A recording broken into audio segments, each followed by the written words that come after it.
the East is just insane. I mean, Jason Tatum's an MVP candidate, and from some of the all-star projections that I'm seeing, he's like barely like a reserve.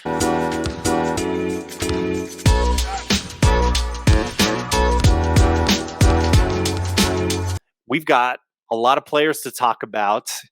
We're going to take a look and see in the front court and back court of the Eastern and Western Conference. Justin, let's start with just kind of like big picture. What do you see from this fan vote? Yeah, as always, it's always controversial, right? What does Charles Barkley say? The fans know nothing about basketball, so it's always controversial. A few things that I notice. One thing is Anthony Davis being third, ranked higher than Zion.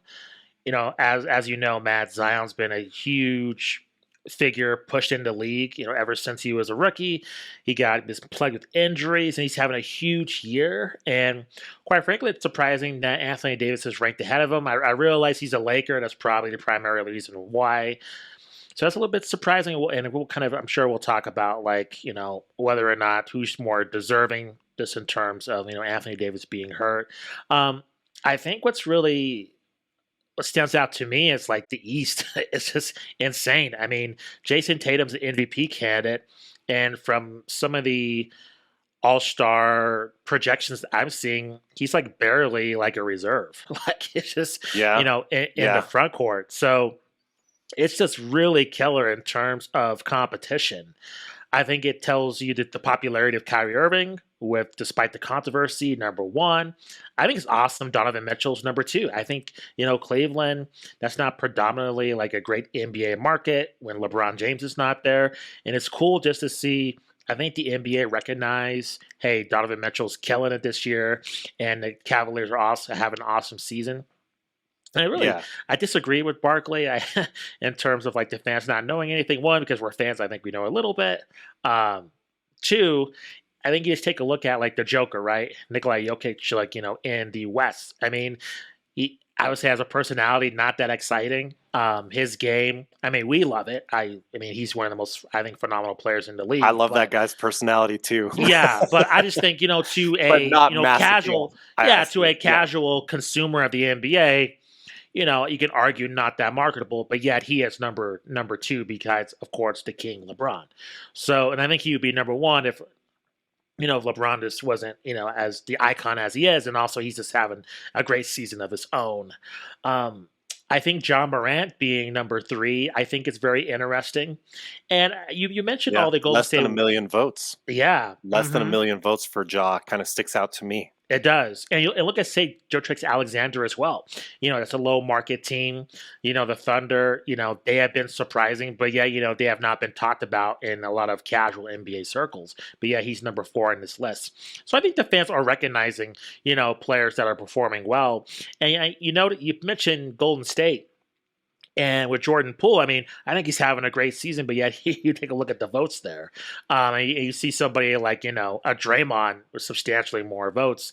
I think this is, we all know what this is. I think it's a lot of like a popularity contest. Sure. I mean, social media. Names. Yeah, social media is a huge factor. But also, I think these players are being rewarded as well for their great play.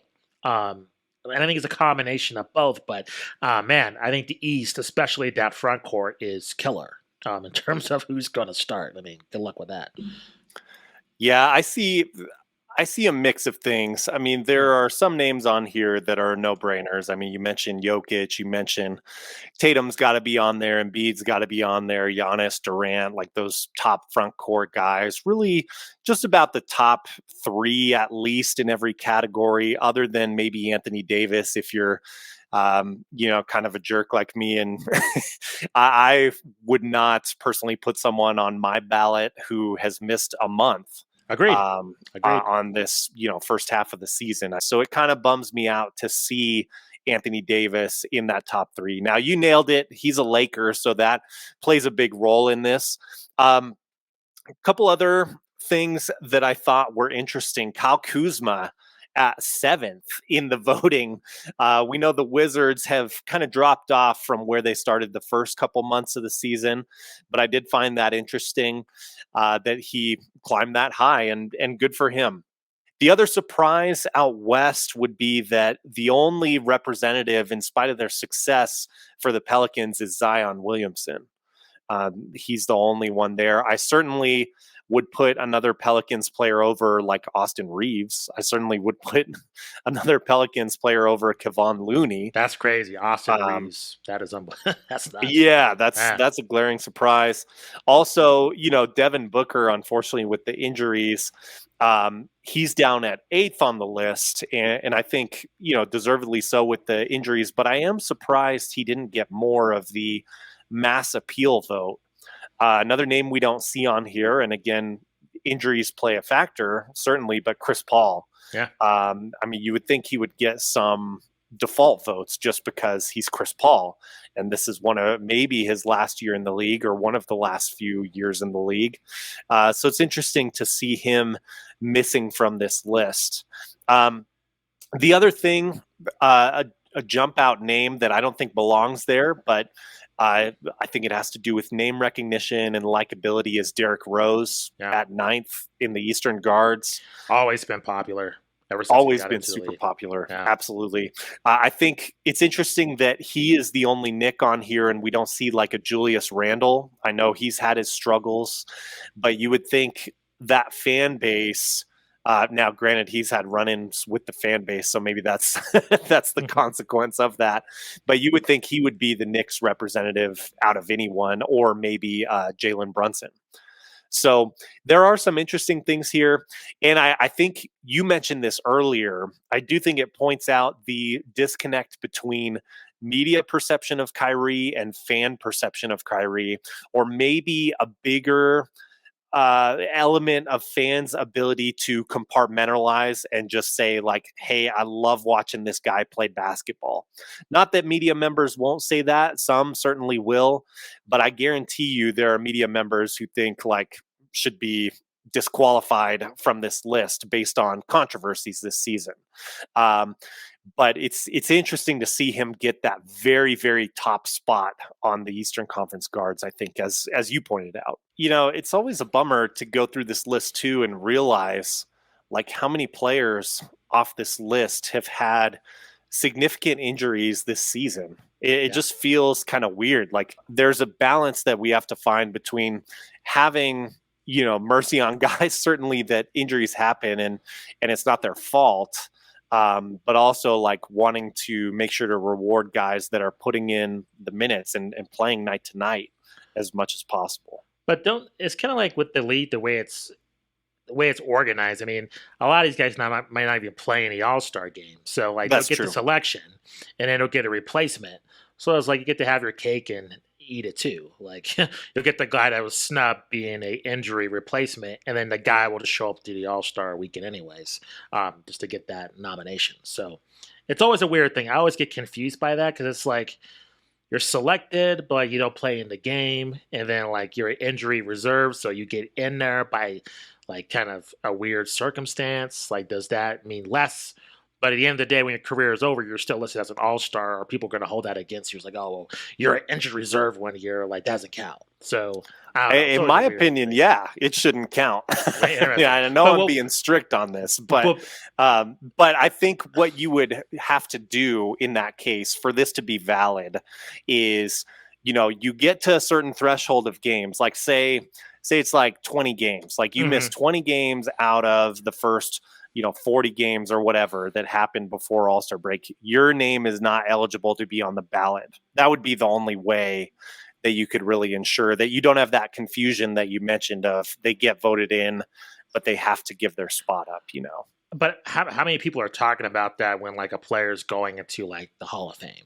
Like, I mean, everything's so scrutinized. I'm just wondering if there's like a borderline player. Let's just say, I don't Yeah. know, Zion, for instance, is a good example. Like, let's say he has like a few, let's say he's like a 3-time All-Star. He never wins the title. Let's say he has 5 All-Star appearances, 3 legit, and then 2 by your standards. He gets in like he has like mediocre seasons. Like we're just playing a fantasy scenario here, but this is issues with weight. But like he gets in because of the fans.